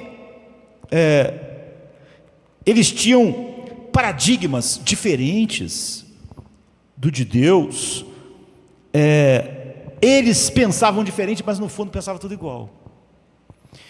Alguns deles sentiam o que realmente precisava era de um mestre moral. Era o paradigma deles. Então, você entende isso, né? Alguns que ouvem e que se reúnem sentem isso. Eu preciso de um mestre de virtudes, alguém que me diga como eu devo viver. Há pessoas que às vezes a gente realmente confunde o evangélico com terapia. Há pessoas que querem conversar com você 5 anos sobre o casamento dela. Ela já sabe, mas ela não acredita na verdade. Ela acha que o que ela precisa é de um ensinamento moral. Ela acha que quanto mais eu explicar ela como ela deve agir no casamento, ela vai melhorar, mas ela não melhora. E é por isso que ela precisa disso aí. A terapia diz que você nunca pode parar, né? É uma coisa para a vida. Mas porque a pessoa acredita nisso, eles falam em aconselhamento, mas estão pensando em terapia. Então eles vão ficar ouvindo sobre o casamento. Se o evangelho não mudar essa pessoa, não vai mudar nada. Todos os seres humanos sabem o que destrói os casamentos. 500 conversas com o pastor não vai mudar. Mas essa pessoa acredita que Jesus é um mestre moral, especialista em casamento. Que o problema dela não é um coração corrupto, não é um coração egoísta, Não é, ela acha que o problema dela não é esse. Que o problema dela é que ela não tem todas as regras. Ela não sabe que quando ela souber tudo que ela tem que fazer, ela vai fazer. Mesmo que passe anos, mesmo que na verdade, antes da primeira conversa, ela já soubesse o que está errado. Paulo diz assim: aquele que roubava, não roube mais. Entende? Não, eu não posso assim. Você não entende o roubo na minha vida. Vou ter que conversar com você, Paulo, durante muitos anos para parar de roubar. Essa pessoa não entendeu. Ele acha que Jesus é um mestre moral que vai ensinar as razões e analisar as coisas para um dia ele conseguir vencer aquilo. Para muitas pessoas, quando elas falam em aconselhamento, estão pensando em terapia, anos de conversa. Para ela ir colocando em prática essas coisas, algumas não agora, amanhã um pouco, e aos poucos o casamento dela vai melhorando. É isso que Jesus, você vê, ele não tratou, esses discípulos são diferentes. Ele não teve um tratamento para Pedro, um para João, um para não sei quem, um para não sei quem, e ficou o resto da vida conversando com eles, coisas diferentes, porque eles eram diferentes. Não, Paulo escreveu uma carta para os romanos. Agora, os romanos eram tudo iguais? Eles eram tudo a mesma pessoa? Por que Paulo não sentou com cada romano e ficou 20 anos conversando com cada um deles? Porque era suficiente uma carta. Se um era tímido, o outro não era, um era mais colérico, um era muito orgulhoso, outro era menos, outro era assim, outro assado. Como a carta de Romanos serve para todo mundo? Porque é o Evangelho. Mas muitas pessoas ainda veem o Evangelho como um monte de regras morais. E se eu souber tudo que eu devo fazer para o casamento, eu vou construir um casamento feliz. Como se ela não soubesse. Como se o ser humano não soubesse, porque a vida é miserável. Não porque os homens não sabem. A pessoa diz: se eu colocar todas essas regrinhas que durante anos vão me ensinar sobre casamento, um dia eu vou construir um casamento melhor. Veja, o mestre moral não apenas não precisa morrer. Por isso que eles não achavam que Jesus precisava morrer. Alguns deles viam ele como mestre moral. O mestre moral não precisa morrer, ele precisa ficar vivo para me ensinar. Ora, bolas, se eu preciso que o pastor me aconselhe durante 10 anos para o meu casamento melhorar, a pior coisa que pode acontecer é o pastor morrer. Que aí acabou. Ainda faltava 7 anos para ele conversar comigo. Agora eu vou ter que procurar outro pastor e vou começar tudo outra vez. Provavelmente, se ele não se ater à verdade, ele vai ter uma outra ideia a respeito disso. Ele é um mestre moral. Está me ensinando regras morais para me ficar uma pessoa melhor. Alguns deles eram assim. Então aqui está esse mestre moral, e eles estavam esperando que ele dissesse como viver. Agora, se tudo que eu espero de um mestre moral é que ele me diga como viver, a pior coisa que pode acontecer é ele morrer. Isso acontece na igreja o tempo todo. As pessoas dizem que não veem Jesus como um mestre moral, mas como um salvador. Aquele que dá vida, que dá olhos, dá um novo coração para me amarem, para me obedecerem. Eles não acreditam nisso. Eles acreditam no mestre moral, que vai ficar conversando comigo, me dizendo o que é bom, o que é ruim, o que é bom, o que é ruim, o que é bom, como se eu não soubesse. E durante 10 anos eu vou escolhendo, às vezes, muito lentamente, e eu vou melhorando moralmente e as minhas relações. Então ele morreu. Então as pessoas pensavam: talvez ele não fosse um mestre tão grande assim, tão importante. Porque se ele fosse um homem realmente moral, piedoso, então Deus vai estar com você. Porque quem pensa em Deus nesses termos pensa assim: então por que ele morreria? Por que morreria dessa forma horrível? Por outro lado, você tinha outras pessoas que não eram esses conservadores, né, vamos dizer assim, vamos botar assim, entre aspas, que acreditam que o Evangelho é um monte de regras morais que você vai conversando com alguém, ouvindo no culto, depois conversando pessoalmente, para daqui a 200 anos você melhorar um pouco.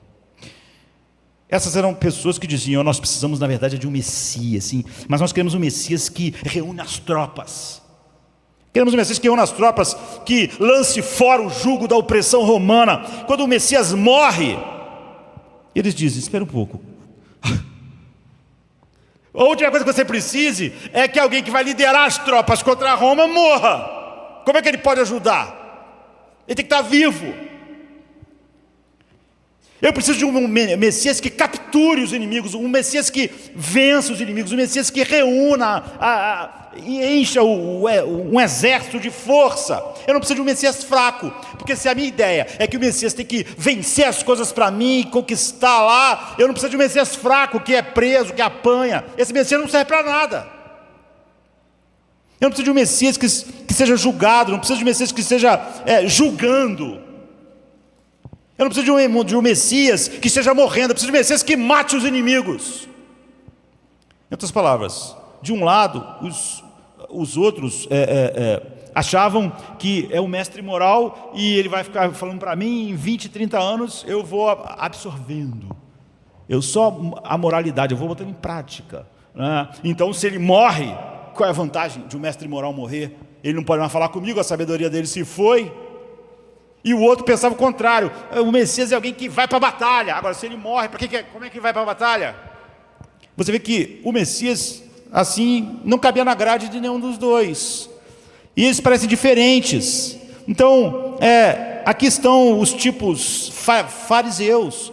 Todo mundo que espera que os aconselhamentos, que ouvir Deus, isso aqui eu não quero. Isso aqui eu quero botar isso em prática, aquilo em prática, e daqui a 30 anos eu melhoro. Essas pessoas são fariseus. Eles acham que Jesus é um líder moral, que está ensinando moralidade, que o Evangelho não passa disso, e eles são capazes de ir colocando em prática quando quiserem, quando é conveniente, ou então quando eles são capazes, se sentem fortes.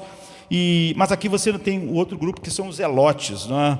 Eles são libertacionistas, eles querem ação, eles não querem mais esperar, eles querem tomar tudo à força. Para nenhum desses grupos, um Messias que morre faz sentido. Não cabe na grade, não cabe no paradigma deles. Agora, você pensa, é muito diferente. Um pensa que ele é um mestre moral, o outro pensa que ele é um guerreiro. São pessoas diferentes, mas na verdade eles brigam externamente até, não é? Os progressistas e os conservadores, mas na verdade lá no fundo os dois grupos são iguais. Eles não acham que precisam da morte de Jesus, eles acham que precisam do ensinamento, eles acham que precisam então de alguém no campo de batalha. Eles pensam diferente, mas nenhum dos dois grupos tem isso fatal em comum. Eles não precisam da morte.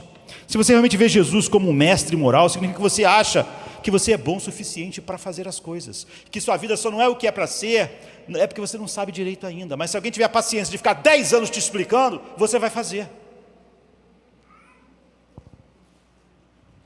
Que aconselhamento sem fim resolveria os teus problemas, porque só porque você não sabe tudo direitinho que está dando errado. Porque quando você souber, você é capaz de fazer as coisas funcionarem. Teu coração é ótimo, só não sabe as regras. E se você realmente vê Jesus como basicamente um libertacionista, você realmente acha que o problema do mundo são os opressores lá fora. O problema da igreja são as outras pessoas. O problema do mundo são as outras pessoas. Eu não sou um problema do mundo. O problema é o Império Romano. O mundo seria muito melhor sem o Império Romano. Vamos tirar o Império Romano. Nós temos que tirar eles, porque quando a gente tirar o Império Romano, o mundo vai ficar muito bom. Eles oprimem, ou seja, esses são aquelas pessoas que acham que todos os seus problemas são por causa dos outros. É por causa do pai, é por causa da mãe, é por causa do avô, é porque como as pessoas me trataram quando eu era criança. Ou seja, eu sou oprimido. E eu preciso de libertação. Eu sou como o Império Romano oprimia eles. Então, eles precisavam de libertação. Todos os problemas de Israel eram por causa do Império Romano, não era por causa deles. Hoje ainda é a mesma coisa. Essa é a cara da nossa geração, não é? Então, muitas pessoas me oprimem. Todos os meus problemas é por causa do patrão, é por causa da minha mulher, é por causa do meu marido, é por causa do meu pai, é por causa da minha mãe, é por causa do lado passado quando eu era criança, é por causa do pastor, é por causa dos irmãos. Se todo mundo fosse certo, eu ia ser maravilhoso. Mas eu não sou maravilhoso, porque ninguém é maravilhoso comigo. Os irmãos não são, o pastor não é, o meu patrão não é, as pessoas no trabalho não são, as pessoas não são. Eles são opressores. E o humanismo secular vai dizer para você, é verdade. Agora, eu estou dizendo que isso é bom dizer da maneira mais ofensiva possível, porque é assim que a Bíblia faz conosco, não é? Se você é assim, você ainda não viu a necessidade da morte de Cristo. Se você acha que você precisa de 10 anos de aconselhamento para se tornar aos poucos alguém melhor, colocando a moral, os ensinamentos morais, você não entendeu. Você não entendeu o Evangelho. Você não entendeu o que é a nova aliança. Vou mandar mais Moisés para vocês, mais tábuas. Eu vou lhes dar um novo coração. Eu vou tirar o coração de pedra de vocês. Agora, para isso, eu tenho que morrer. Mas isso não estava na grade deles. Até que você veja que você é um pecador perverso. sem esperança, e que 1000 anos de aconselhamento não iam mudar você. Como 3 anos com Jesus não fez uma grande mudança nessas pessoas. Até que você entenda isso, você vai entender, ele tem que morrer. E eu tenho que ganhar uma nova natureza. 1 milhão de anos de aconselhamento não me mudariam. Nem o inferno eterno vai mudar as pessoas. Você realmente não terá fé. Você estará perto de Jesus como eles estiveram, mas você não vai conhecer a verdade. E a verdade não vai te libertar, porque a verdade não nos liberta, porque nós ouvimos tanto aconselhamento moral que realmente, em nossa bondade, aos poucos colocamos ele em prática. Essas pessoas estiveram perto dele, e perto dele, e perto dele, repetidas vezes, e a única coisa que eu estou aqui para fazer é morrer, morrer, eu vim morrer. Eles achavam, não, ele veio para ensinar a gente a viver uma vida melhor. Ou ele veio para derrubar as pessoas que atrapalham a nossa vida. E eles não viram, a Bíblia diz, a necessidade da morte de Jesus. Porque quando você vê Jesus como o Evangelho, ou Jesus como algo moral, aconselhamentos morais, ou quando te libertar dos outros que fazem a sua vida ser difícil, você não viu ainda o ensino do Evangelho. Jesus diz, olha, eu vou libertar alguns pobres, eu me importo, mas não é para isso que eu vim. Não é? Eu vou curar algumas pessoas.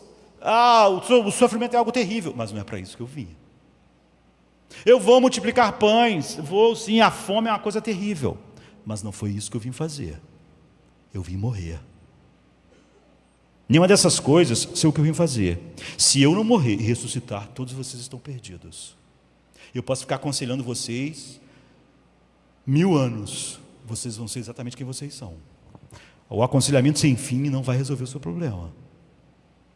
Eu posso tirar todas as pessoas problemáticas da sua vida, eu posso tirar o Império Romano, vocês vão continuar tão ruins como vocês sempre foram. Eu não vim, eu vim morrer. Porque só se eu morrer, você vai poder ganhar uma nova natureza. Essa é a nova aliança do meu sangue. Mas você vê, quando você tem essas duas grades, a grade lá do que acha que quanto mais ele ouvir ensinamentos morais, ele vai melhorando aos poucos, ou a grade do outro que são as pessoas que são um problema, é o Império Romano, essas pessoas não ouvem o Evangelho, elas podem ouvir o Evangelho, pode dizer que acreditam no Evangelho, elas podem, mas elas têm uma grade, elas têm um paradigma de vida que impede. Então você pode estar muito perto, mas a Bíblia diz, eles não entendiam, segundo a palavra de Deus, que ele tinha que morrer. Não cabia na grade deles. Essa é a razão pela qual Pedro, João e Maria não entenderam. Durante aqueles 3 anos, eles não podiam ver por que ele tinha que morrer. Por causa deles. Mas eles achavam que ele é um mestre moral, então era só ele ficar lá vivo ensinando. Ou então eles achavam que ele era o Messias que ia libertar da opressão das pessoas que atrapalham a nossa vida. Então ele tinha que ficar vivo, não morrer. Porque o problema não era eles, é óbvio. Havia uma versão mais conservadora que dizia, eu sou uma pessoa boa o suficiente, só me dê um mestre moral que me ensine todos os truques do casamento, e daqui a 10 anos meu casamento vai ser ótimo. E havia um grupo mais liberal assim que dizia, basicamente, eu estou do lado certo, eu estou do lado certo das pessoas, eu sou das pessoas do bem, e aquelas pessoas são do mal, as pessoas que têm problemas, o Império Romano é um problema, eu preciso de um Messias que tire o Império Romano. Ele precisa morrer, é óbvio, fazer essas coisas, essas duas coisas. Eles achavam que acreditavam, mas eles não acreditavam na verdade. Era muito superficial. Era muito apenas cognitivo. Suas vidas não tinham sido mudadas, nem revolucionadas, nem transformadas. Mas 100 anos de Jesus na terra não faria nada por eles. E se Jesus tirasse o Império Romano, também não mudaria a vida deles. E eu acho que é onde a maioria está, na igreja dos nossos dias. Mesmo quem está sobre um ensino ortodoxo. Ele tem uma grade. E tudo que não encaixa na grade, ele tira. Ele pode ouvir o próprio Jesus pregando 3 anos. Se você foi criado na igreja, sempre acreditei em Jesus, sua vida já foi completamente transformada. Você está cada vez ficando mais cheio de alegria indizível e cheio de glória. Não. Por quê? Porque o que ele fez não te maravilha, não enche o seu coração, não te muda, não te transforma, porque não é o que você espera que ele fizesse, ou que a nova aliança faz. Se isso não acontece, se você não está sendo maravilhado e transformado de um grau de glória para outro, pela visão de quem ele é porque você acha que não precisa do que ele realmente fez. Você realmente precisa de um lugar simplesmente acolhedor, pessoas que te ouçam, fiquem falando, aconselhamento, e você vai ficar bem. Você não acredita no Evangelho? Ou você acredita que se Deus te libertar de todos os ambientes, todas as pessoas ruins, complicadas, tóxicas, você vai ficar bem? Você não acredita. Você não acredita pelas Escrituras que ele precisava morrer por você.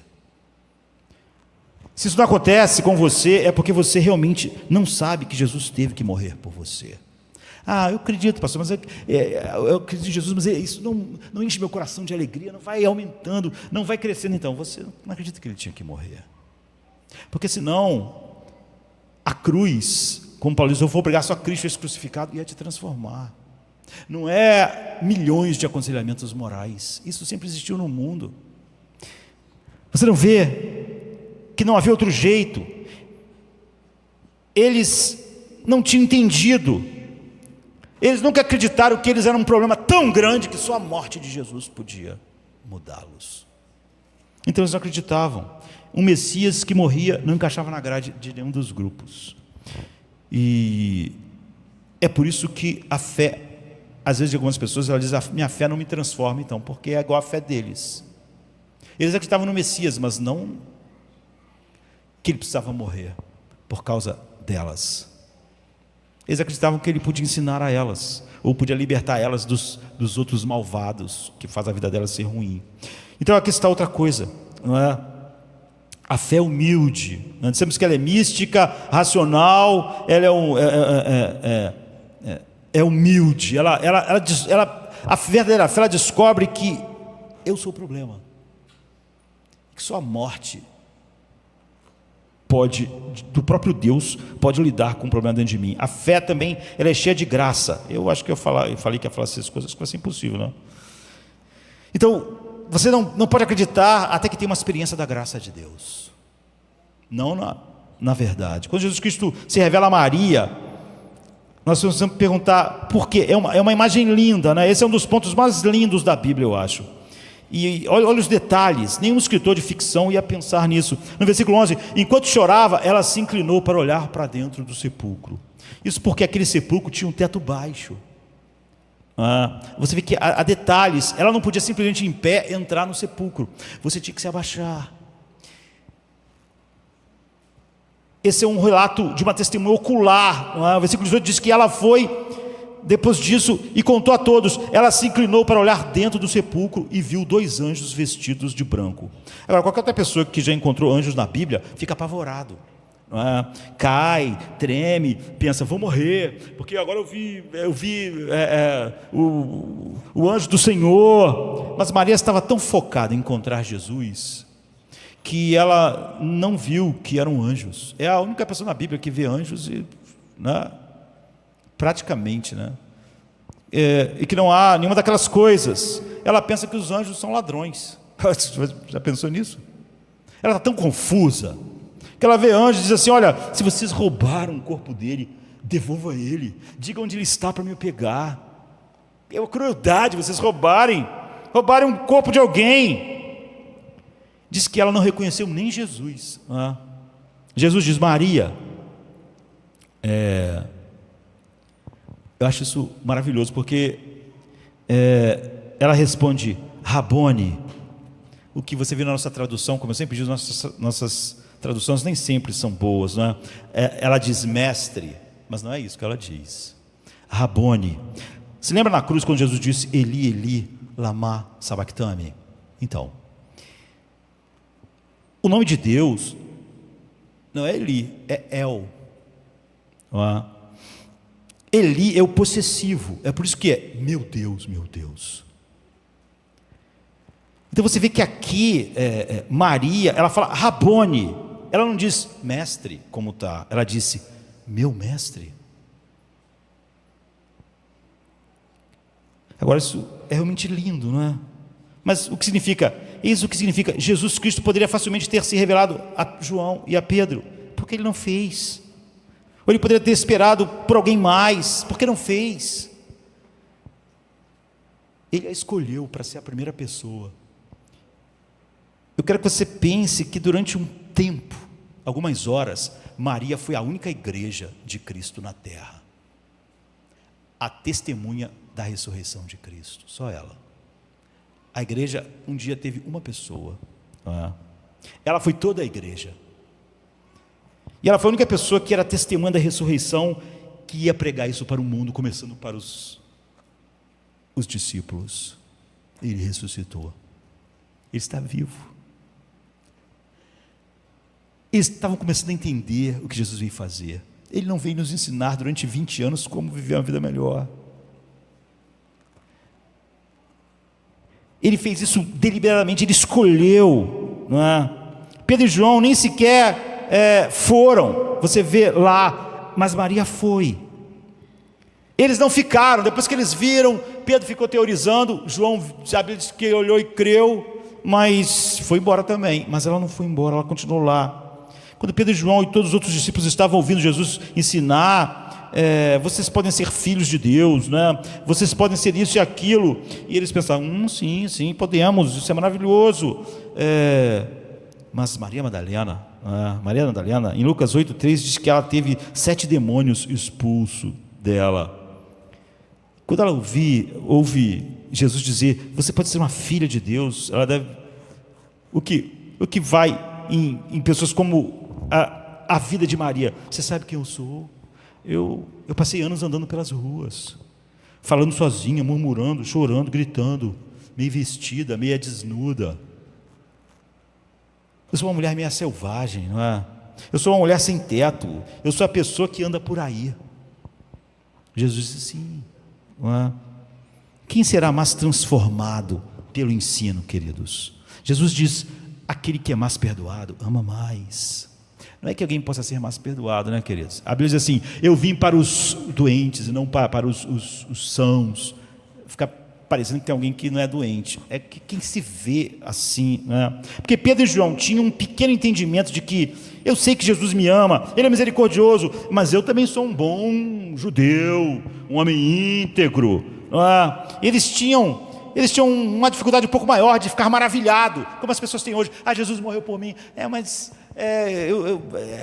isso não maravilha ele. Ele não se acha tão horrível assim, para que essa morte tenha aquele impacto que devia ter.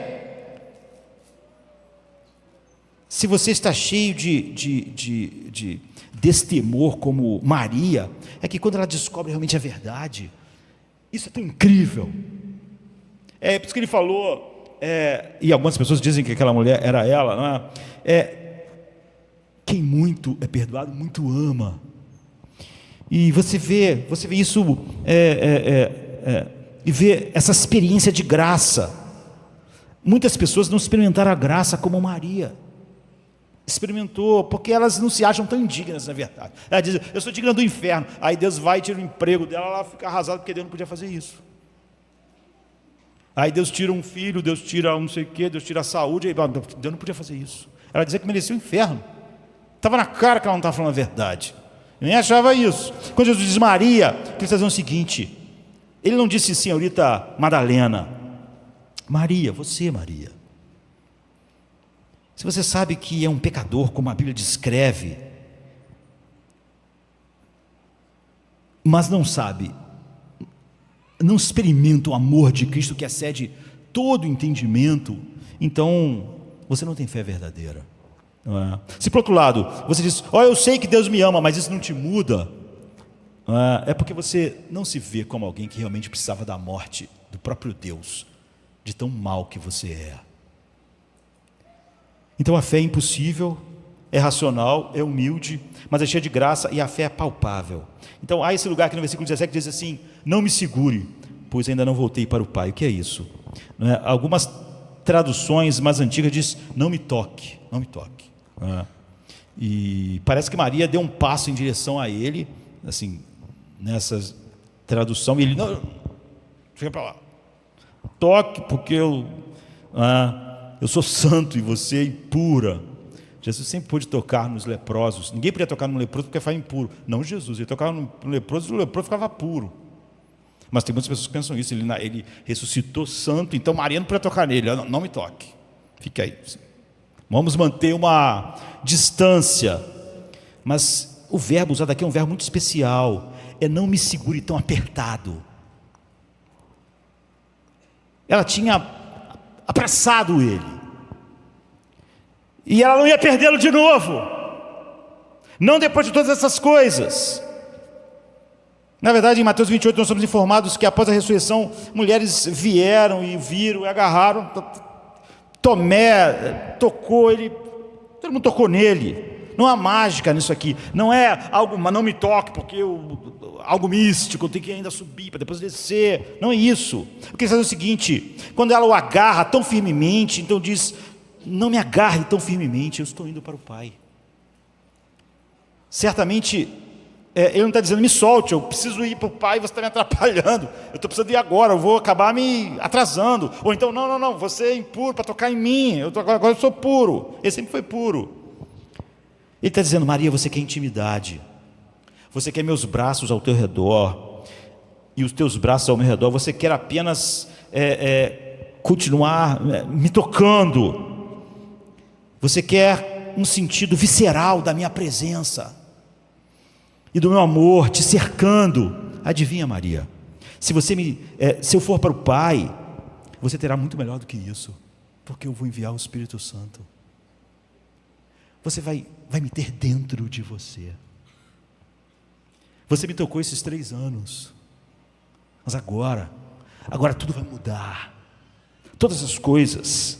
Você já me tocou antes, me segurou antes, e isso não fez grande diferença final. Mas agora, João, Pedro e Maria realmente abraçaram Jesus, todos eles, beijaram, todos eles, mas eles não tinham realmente experimentado o amor dele em seus corações. O amor de Deus foi derramado em nossos corações pelo Espírito Santo que nos foi dado.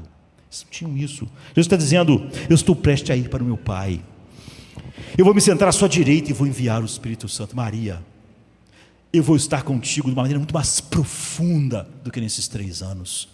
Tudo vai ser diferente. Pedro não vai precisar de 300 anos de aconselhamento. Você não sabe o que vai acontecer com Pedro dentro em breve, né? Ele podia dizer. Dentro em breve, mudanças tão radicais vão acontecer com vocês, porque eu vou mandar o Espírito Santo. Eu sei que você quer contato, porque você me quer muito. Não, você vai ter muito mais do que isso. Não é incrível, querido? Você pergunta: como podemos obter isso? Spurgeon, num sermão dele, diz assim, sobre a oração. Às vezes na oração, ele diz: sabemos o que é estar feliz demais para continuar vivendo. Às vezes tive que pedir a Deus para segurar sua mão, porque o amor, a glória e a alegria estavam entrando em meu coração de maneiras tão grandes que era demais para me suportar. Maria nunca tinha realmente experimentado isso. João e Pedro nunca tinham experimentado isso. Jesus disse: se eu for para o Pai, você vai ter a fé que você vai ter, não vai ser mais a fé de que os meus conselhos vão fazer você, como você é uma boa pessoa, aos poucos mudar, depois de muitas regras ensinadas a você, nem que são os outros o problema. Você vai ter dentro de você: eu lhes darei um novo coração e colocarei dentro deles o meu Espírito, de uma maneira única, não é? Se eu for para o Pai e enviar o Espírito e essa fé, e eu vou estar em você, vou fazer morada em você, você vai me ter literalmente. Você o tem. Então, essa é a 5ª coisa da fé. E para encerrar, a fé individual. Não é interessante que cada uma dessas pessoas está vindo a Jesus de uma maneira diferente? Veja, Pedro vem e ele está pensando, ele ficou ali olhando aquele linho, daquele jeito, pensando: isso não pode ter sido tirado, alguém não pode ter tirado ele, mas ao mesmo tempo ele não pode ainda acreditar, e ele vai para casa ainda confuso. Já João, a Bíblia diz assim: João entrou, viu o linho e creu. Você vê a diferença dele com Pedro? Pedro ficou teorizando e foi para casa perturbado. João se abaixa, sempre tem isso, né? Abaixa para entrar, olha, vê o linho E a Bíblia diz, ele creu, ele ressuscitou. Para Maria, eu diria pobre Maria, eles estão trabalhando no pensamento, mas Maria não está fazendo assim, nem teorizando como Pedro, nem pensando como João, que olhou, viu as evidências, ele ressuscitou. Maria, ela está apenas chorando, soluçando, correndo para lá e para cá, confundindo o anjo com ladrão, confundindo Jesus com um jardineiro. Ela está fazendo uma bagunça danada. Ela está chorando, ela está soluçando, ela não está pensando muito, não é? Eles tinham o racional e faltava o místico, mas elas estavam no oposto. Eles têm algum senso de amor, mas não muito senso de pecado. Nenhum deles tinha um senso de pecado que precisaria da morte de Jesus para ser a propiciação por eles. Até hoje, mesmo na igreja, mesmo aqueles que conhecem as verdadeiras doutrinas, têm muito pouco senso do pecado. Eles realmente acreditam que não é o pecado deles que está fazendo a vida deles miserável, é falta de saber. Se eles forem aconselhados 15 anos, eles vão melhorar. Eles certamente têm um profundo senso de pecado, e agora ela realmente tem um senso de amor por ele, por um senso mais profundo ainda de pecado. Todos eles estão vindo do próprio jeito, de uma maneira diferente, Pedro, João, Maria, mas há uma maneira única de dizer, sabe? Às vezes para as pessoas, o primeiro passo é esse, se você for convertido, o primeiro passo é assim, o segundo é assim, o segundo é assim, quando na verdade você vê as coisas, sempre o resultado é o mesmo, mas as coisas acontecem sem essa ordem certinha. Aquela pessoa se tornou cristã dessa maneira dramática. Então, mas às vezes nem todas. Algumas teorizaram muito igual Pedro, outras olhou igual João e creu. Outros igual Maria estavam confusos, né? E demorou a entender um pouco mais. Porque quando ele diz Maria, o que ele está dizendo a todos nós é: eu conheço você individualmente. Eu vou salvar você como Maria. Eu vou salvar Pedro como Pedro, e vou salvar João como João. Vou usar vocês de maneira diferente, vou salvar vocês, mas não é tudo igual. Ele está dizendo o seguinte: eu sei quem você é, Maria, eu conheço você pelo nome. Na verdade, o meu pai me deu você para mim antes da fundação do mundo. Seu caminho será individual, não será necessariamente como da pessoa que está sentada ao seu lado no banco. Não será como do pastor, nem como do irmão do lado, nem como do outro. Seu caminho vai ser verdadeiro, transformador. Você vai sentir finalmente, porque eu precisava morrer para você ganhar um novo coração, uma nova vida. Mas vai ser algo único. Seja muito, muito cuidadoso, não é? Anne Dilla é um dos seus textos favoritos, né, em que ela escreve, está com 79 anos, ganhou o prêmio Pulitzer, é uma escritora famosa. Ela diz assim num livro dela: eu fui a vida inteira um sino, e eu nunca soube disso, até naquele momento que eu fui tocada. Ou seja, um sino não sabe que sino, está lá, é o sino, né? Ela está dizendo: mas eu nunca soube, eu fiquei anos sem saber que era um sino, até que alguém pegou e tocou.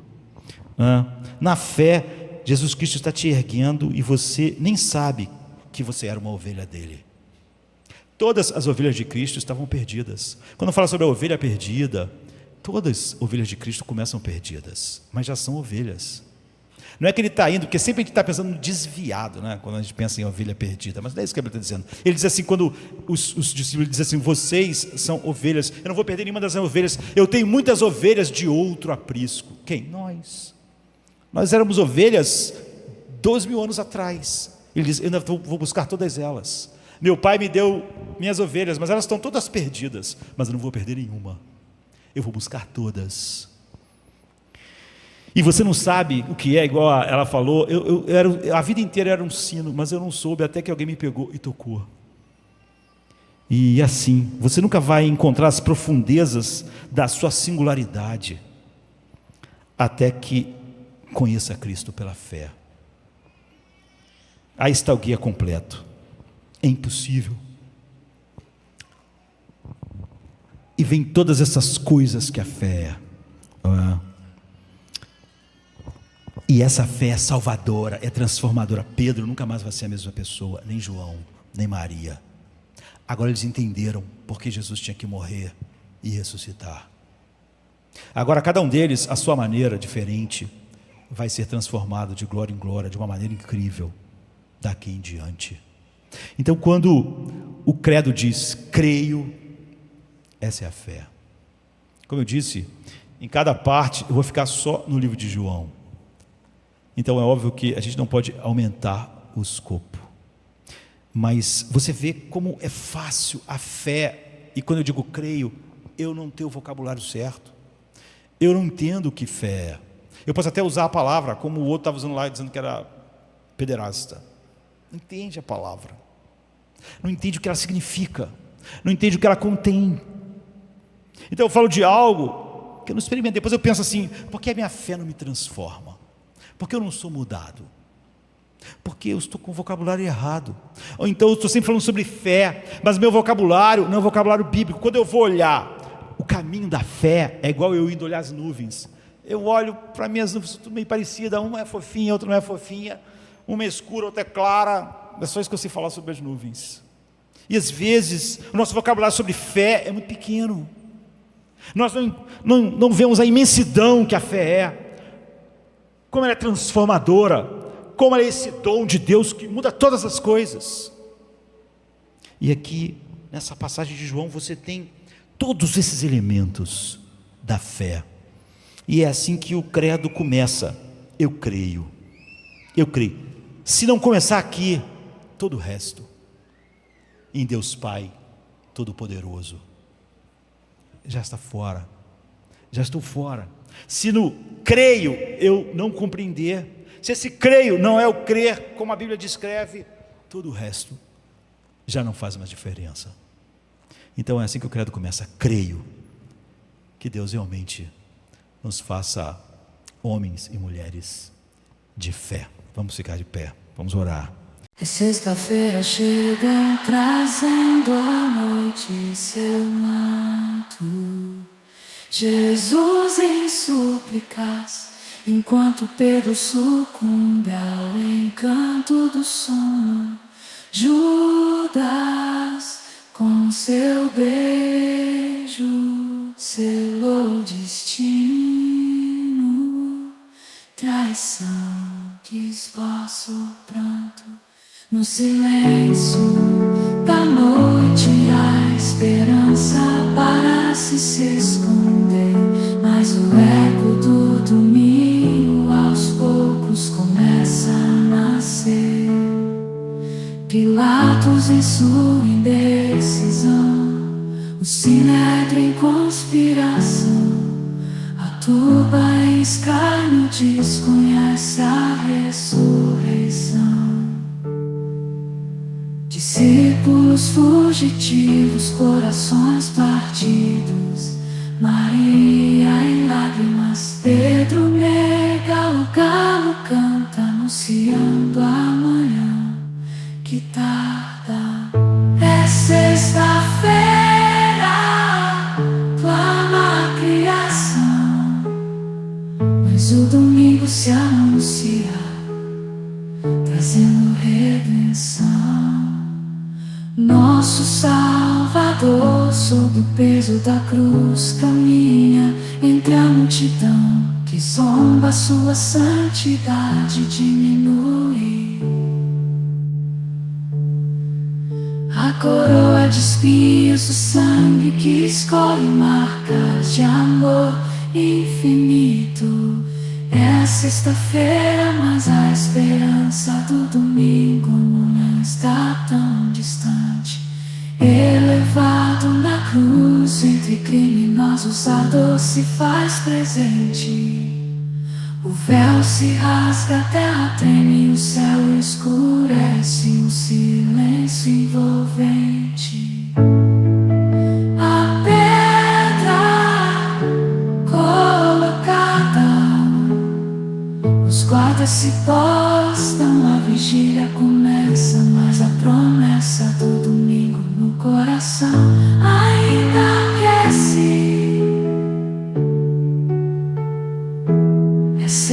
sexta-feira, mas não é o fim. Domingo vem aí com vitória sem fim.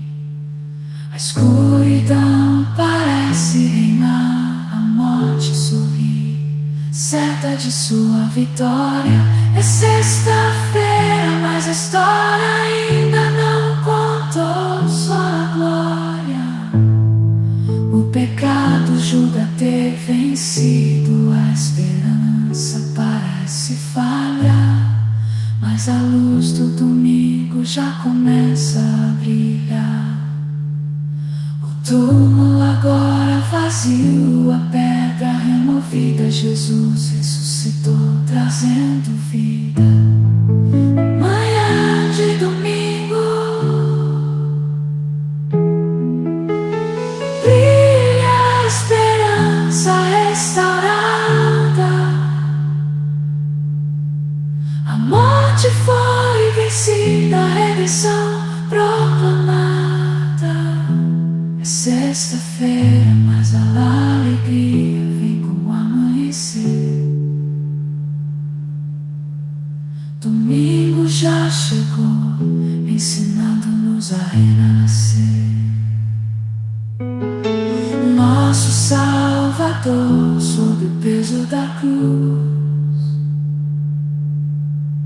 caminha entre a multidão que zomba, sua santidade diminui.